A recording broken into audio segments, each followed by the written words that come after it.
ప్రియ సోదరి సోదరుడా, నీ జీవితంలో నువ్వు ఎదుర్కొనే కష్టాలు, నష్టాలు, శ్రమలు, వేదనలు, నిరాశ, నిరుత్సాహాలను నువ్వు జయించాలంటే ఖచ్చితంగా వాక్య ఖడ్గం నువ్వు ధరించాలి.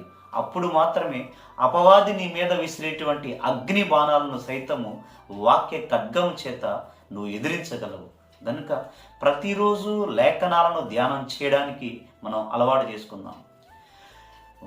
లేఖనాన్ని చదవడమేనా అంటే చదవడం మాత్రమే కాదు, కానీ ఆ లేఖనాలను నమ్మడం కూడా ఉంది. నువ్వు కేవలం చదివే వ్యక్తి మాత్రమే అయితే సరిపోదు, కానీ నువ్వు ఏదైతే లేఖనాన్ని చదివావో ఆ లేఖనాన్ని ఖచ్చితంగా నువ్వు నమ్మాలి. ఇది నా దేవుని వాక్కు, ఈ వాక్కు నమ్మదగినది అనేటువంటి విషయము నీకు స్పష్టంగా అర్థం కావాలి.